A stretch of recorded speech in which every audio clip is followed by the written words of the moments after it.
So my friends always say that if something unlucky is going to happen, then it will most likely happen to me. They always say that if there is a creeper around, then I will end up being the one creeped on.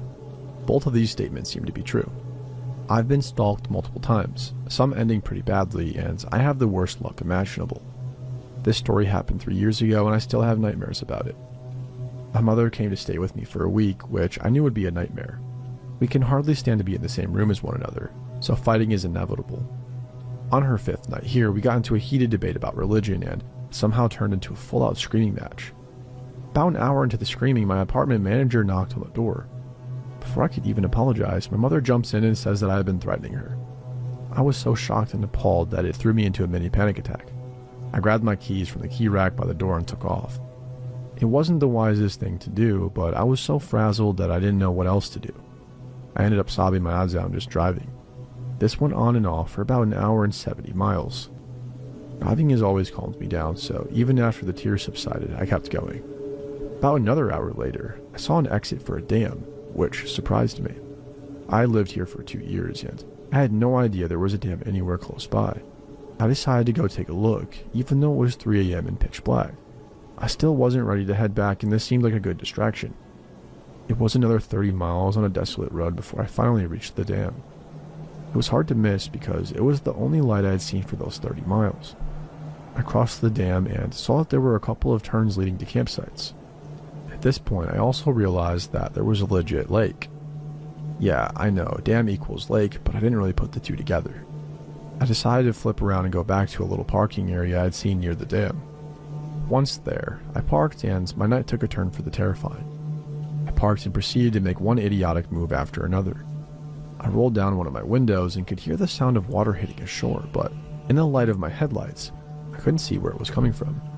The mosquitoes were pretty bad, so I rolled my window back up and started fishing around in my back seat for a flashlight that I knew I had somewhere in the car. Then I remembered that I had it in my trunk. Now, for what happens next, please feel free to label me as an idiot, because I surely am.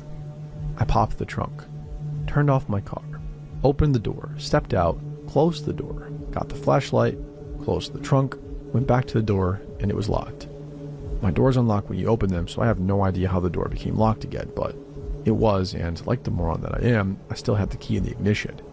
I knew the door should have remained unlocked, so I hadn't really thought about taking the key. Instantly, tears started to well up because I knew I hadn't even bothered taking my phone with me. I panicked for a little while, but then I remembered the campsites I had seen, and I hoped that maybe someone would be in one and that they would have a phone I could borrow. I started walking and fretting about waking up some poor stranger in the middle of the night, but I didn't see any other options. Each campsite I came to was completely empty. I think I checked like 15 or so before I started to get really nervous about how far I was wandering from my car. I think I had to have walked about a mile or so, and on the walk back, my battery started to fade on the flashlight. I was only about halfway back, I'd say, and my panic reached a whole new level. For whatever reason, the parking area in my car seemed like a safe haven, and I started sprinting. Remember what I said about being a moron with bad luck? Yeah. In my panic and in the darkness, I got switched around somewhere and ended up in a dead-end campsite, even though I would have sworn that I was still on the main road. This is when the major tears started. I panicked even more and ended up yet in another campsite. It felt like I was just getting more and more lost, and I couldn't hear the water anymore, so I calmed myself and decided to stay put till morning, which I knew wasn't too far away. I sat down, wrapped my arms around my legs, and proceeded to try rocking myself into calmness. It worked pretty well until I saw him. I had my eyes closed as I rocked, but then I heard a dull footstep. I looked up, obviously startled, and saw him standing only a few feet away. He was massive to me, and had a large but not fat build, like a football player. In hindsight, it's amazing that I hadn't heard him approaching sooner. For a second, all I could do was stare in the horror I was feeling and gasp out incomprehensible words. Then I literally screamed. It only took him a second to cross the distance between us, but I didn't even have the time to properly get up before he had his hand around my throat, choking me. For reference, I'm 5'3" and 132 pounds. Not skinny, but not fat. To him, I was nothing more than a rag doll. I wasn't even sure what was happening, but I was being jerked around by the neck and arm. His hands were huge, and every place he grasped and pulled felt like he would snap something. When the movement stopped, I was in his lap with my head pressed against his chest and one of his legs partially crossed over me. He was half cradling me, half grappling me. I was too dazed to make a sound, but when I tried, his hand would tighten over my throat again. I went still for a few moments, but then I felt his tongue against my throat. He smelled like rancid beer and something decomposing. I struggled to get free again, but this time he pinched my esophagus between his thumb and forefinger. It was light at first, but then he started increasing the pressure. By the time he was done, I felt like I was going to pass out. I don't want to go into too much detail because the memory is still hard to revisit, but he went back to licking, groping, and kissing. It was traumatizing, but he never went for anything too intimate. I gave up on trying to scream or get away, but he would still occasionally choke me. I sat there and simply sobbed. Then, possibly even more disturbing, he started to hum and rock me. I'm not sure why this part bothered me so much, but it did. His voice seemed higher than it should be, and his hum was rather nasal. I don't know how to describe that. Then, just as his humming was becoming almost frantic sounding, I saw headlights and he stopped. Somewhere in the distance, it looked as if a car was heading our way. He also saw it, and I felt panic well up inside me, worried that he would drag me off somewhere, but he didn't. He simply let me go, stood up, and walked the opposite way into the trees. Without him supporting me, I fell back slightly and watched him walk off. The sun wasn't fully up yet, but there was enough light to make out more of him than I had been able to before. He looked as bad as he smelled. Dirty, saggy jeans, a white hoodie that was so stained that it looked brownish gray, and medium-length brown matted hair. I didn't see his face at all because I kept my eyes shut for the entire time that he had me. I could hear the car getting closer, and I stood up. About 30 feet away was my flashlight and where I had been sitting, and I realized how far he had taken me while he pulled me around like a doll. I could see the car lights through the trees, but then they suddenly took a left and panic set in again. I worried that he would come back if he saw that the car wasn't coming to this campsite. I started to run. I didn't even care about staying on a path or road, just as long as I could still see the car. I caught myself on a few bushes and scraped myself, falling a few times, but the pain didn't even register. I was too desperate to care. It felt like forever, and I don't know how long I actually ran, but I eventually ended up being close enough to the car that the couple inside noticed me. They stopped and the guy got out. I remember not even being able to talk. For a long while, I was just shrieking at the poor guy. Even before I could tell him what happened, his girlfriend had called the police. Everything after that seems like a blur now. The couple drove me to the parking area as told to do so by the cops, just in case the man was still around. The sheriff's department showed up, took my statement, took me to the nearest station, asked for another statement, checked me for evidence, called my mother, and contacted the fire department to break into my car for me. Just as my mom and friend arrived at the station, the sheriff's car pulled up, and in the back seat was the man. I was promptly pulled back inside and asked to make a positive identification. Wasn't like in the movies though. They literally just brought him up to me and asked, "This him?" Now this part still leaves me extremely emotionally confused, but it is what it is. As I looked up at him, he wouldn't meet my eyes. He looked ashamed, confused, and oddly vulnerable. And then his eyes started to tear up. I knew that something had to be wrong with him mentally, and in a weird way I actually felt some sympathy for him. I did confirm that it was him, but afterwards, I actually worried enough about him that I asked what would happen to him. This is where sympathy flew out the window. He was indeed mentally unstable, as I found out, but he was also a convicted sex offender already. Yeah, I actually lucked out with what little had happened to me. Looking back, it seems more like a dream, or nightmare. My mother and friend took me back to my car, and rather than being stuck in a car with my mom, I opted to let her drive my car back and I rode with my friend.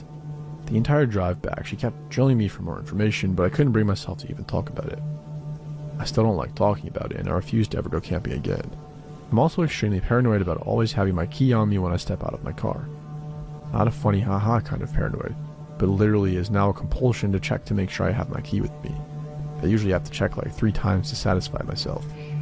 And oh yeah, as far as the guy goes, he was admitted to a psych hospital, and I really hope he remains there.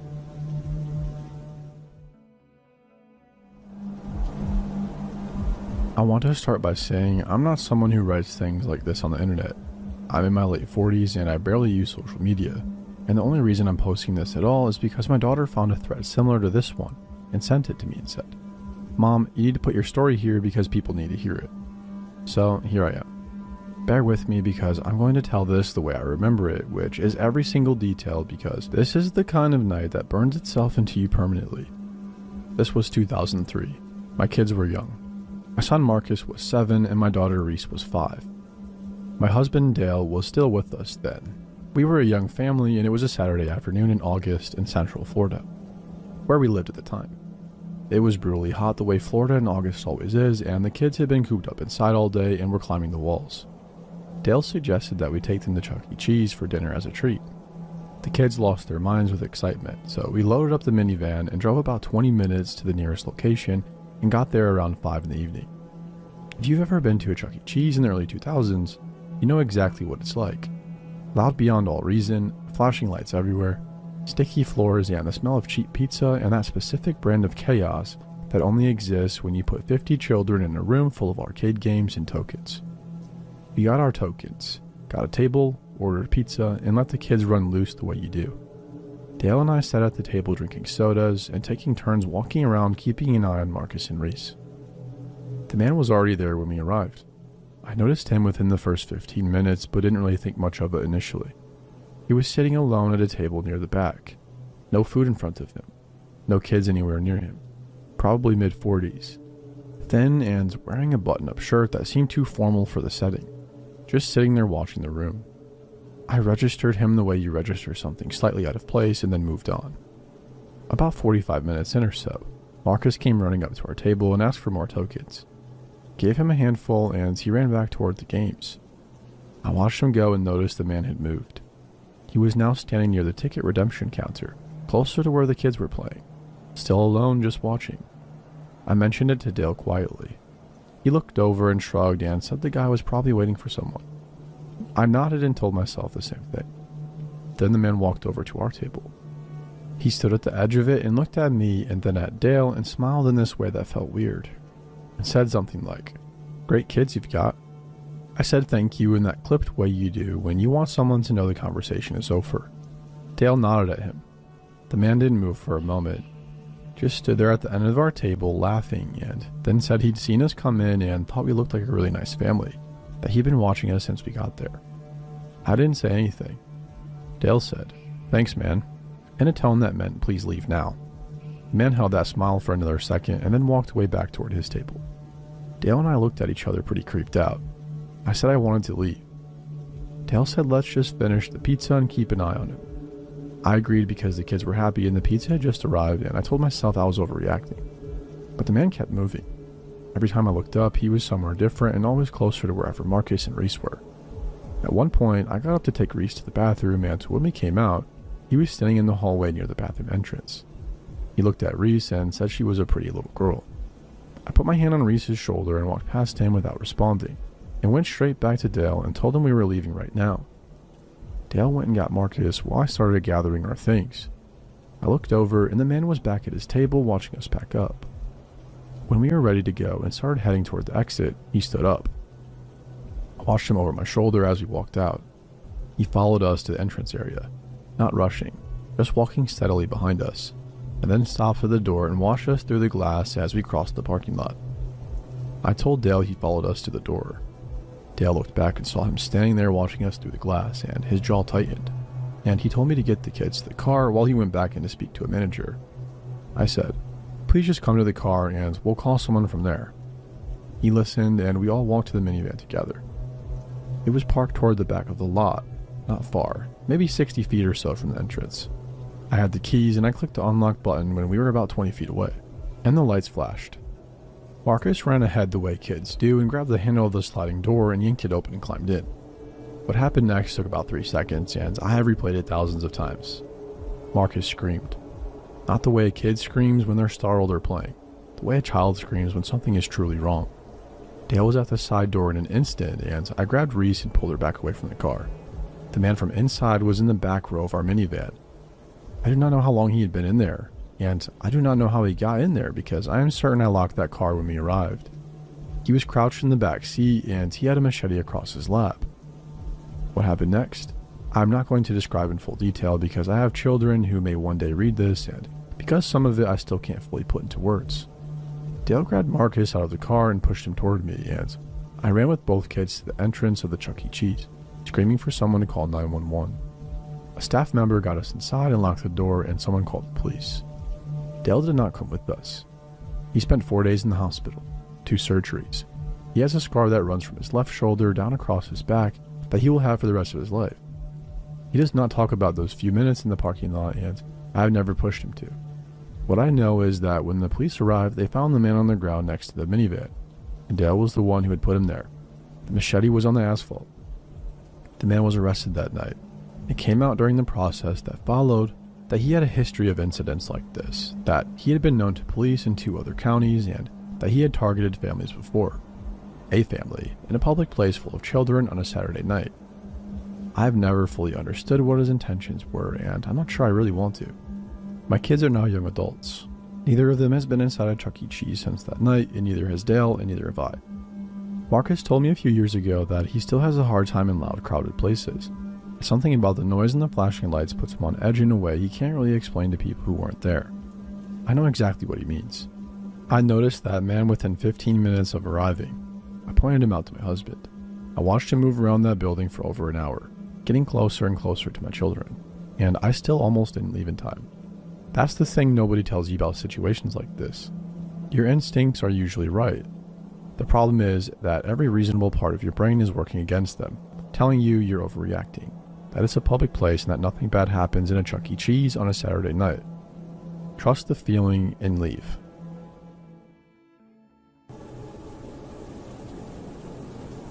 Found the listing on a Thursday night, sitting on the floor of my friend Kendra's apartment, surrounded by everything I owned in 4 garbage bags. I've been staying with her for 11 days after my previous living situation fell apart fast and ugly, and as grateful as I was, I could feel the clock running. She had her own life, and I needed to move. The listing was on a local housing board, the kind of bare-bones site with no photos and no verification of anything. The price was the first thing that caught me. $450 a month, including utilities, in a city where I'd been looking at $800 for a shared bedroom. I almost scrolled past it, assuming it was a scam. The ad was sparse. Private room in a quiet residential home. Females only. Respectful household.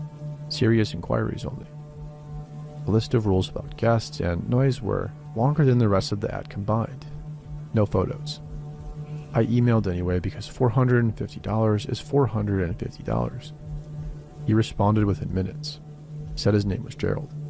He explained the females only rule right away, unprompted, and said that he'd had problems in the past with male renters being disruptive and disrespectful of the space. He was a retired widower, he said. Quiet, kept to himself, and just wanted a responsible tenant to help with the bills. He could show the room tomorrow if I were available. I told Kendra about it, and she asked me to at least look before committing to anything. I said of course. The house was a narrow 2-story on a residential street. Well kept. Nothing alarming about it from the outside. Gerald answered the door before I knocked, which meant he'd been watching for me. He was in his mid-70s, slight with very pale eyes and thin white hair combed flat. He was dressed formally for a home showing, pressed slacks and a collared shirt buttoned to the top. He shook my hand with both of his and held it a moment too long and smiled without showing his teeth. The house was immaculate. Not clean the way people clean before showing a room. Clean the way a place is when cleaning is a compulsion. Every surface bare. Everything perfectly parallel. A faint smell of bleach under the air freshener. He showed me the common areas first, walking slightly behind me and narrating in a soft, measured voice. He showed me the kitchen, the living room where he spent most of his time, and a small bathroom. Then the spare room upstairs. It was plain and clean and had a lock on the door. He asked me about myself while we stood in the room, where I worked, what my hours were like, and whether I had family nearby. I told him I just moved to the city, keeping it vague. He nodded along slowly and asked whether people knew my address yet, whether I'd had a chance to get settled. I thought it was small talk. I said, not really, still figuring things out. I took the room because I needed it and because the lock on the door made me feel better than I should have. I moved in on a Saturday. By the second week, I had stopped being able to ignore the feeling that something was wrong. He was always awake when I came home. Every time, no matter what hour, he was in the living room chair facing the front door, with the lamp on and the television off. He would look up when I came in and say good evening and nothing else. He never seemed to sleep. I never heard his bedroom door close at night. My things moved while I was out. Small things like my toiletries rearranged on the bathroom shelf, my jacket hung differently than I'd left it, or my shoes turned to face the opposite direction. Nothing missing, nothing damaged, just slightly wrong every time I came home. He knew my schedule before I told him. He would have dinner on the stove on the nights I got off at 6. He would mention offhand that I must be tired after the long shift on days I hadn't told him would be long. When I asked how he knew, he would smile and say he just had a feeling. I told myself it was an old man being attentive. I told myself I was lucky, and I said this to myself for about 3 weeks. I found the notebook on a Tuesday morning. He left for his weekly grocery run, and I was in the kitchen making coffee. It was on the counter beside the refrigerator. Not hidden at all, just sitting there like a notepad does. I picked it up thinking it was a grocery list. My name was written across the top of the first page. I stood in the kitchen and read it. Daily entries going back 5 weeks, starting 2 weeks before I'd even responded to his listing. My full name, which I had never given him in full. A physical description so detailed it turned my stomach. My workplace, my old address, Kendra's name and address. He had researched me before I existed to him as anything other than a target. The entries tracked my routine with the precision of someone who had been watching for a long time. The language shifted as the entries went on. Less observational, more personal, delusional in a way that made my legs feel unstable. He wrote about me like we had an established relationship, like I was already his. I should have left right then, I know that. But instead I opened the cabinet above the refrigerator where he kept his miscellaneous papers and found 2 more notebooks behind a stack of folders. Different names on the covers, same format. The second one was from 4 years ago. I read the last entry. 4 words and a date. She tried to leave. I searched the name on my phone right there in his kitchen. Missing persons case. Unsolved. Last known address listed as this house. The case had gone cold. There were 2 others when I searched the third and 8. I went upstairs and started putting things in my bag as quietly as I could. I wasn't thinking clearly. I was operating on something more basic than thought. Just moving and just get out, get out, get out. I packed for maybe 4 minutes and then I stopped. There was a shadow under my bedroom door. He was standing directly outside in the hallway. I could see the outline of his feet in the gap beneath the door, perfectly still. He didn't knock and didn't say a word. Didn't move. Just stood there in the dark hallway outside my door in complete silence, while I stood on the other side of it unable to breathe. I don't know how long it lasted. It felt like a long time. I backed up slowly to the window and unlatched it without taking my eyes off the shadow under the door. I went out the window onto the porch roof, in my socks, and dropped into the side yard and ran. Called the police from 3 blocks away. I sat on the curb of a stranger's house in the dark and shook while I talked to the dispatcher. They searched the house that night. Gerald was taken in for questioning. I gave my statement and handed over everything I'd photographed in his kitchen before I ran. The detective I spoke with was professional and measured and gave almost nothing away. But at the end of our conversation, she asked me if I had ever gone into the basement while I was living there. I told her I didn't know there was a basement. She wrote something down and didn't respond to that. She thanked me for coming in and told me I'd be contacted with any updates. That was 8 months ago. The investigation is ongoing and I've been advised not to discuss specifics. Gerald has not been charged with anything at all, which is its own kind of horror that I still live with every day. I still don't know what they found in the basement. I've never asked directly and nobody has told me. I think about that on purpose. I let myself not know, because I have a feeling that if I did know, I would never sleep again.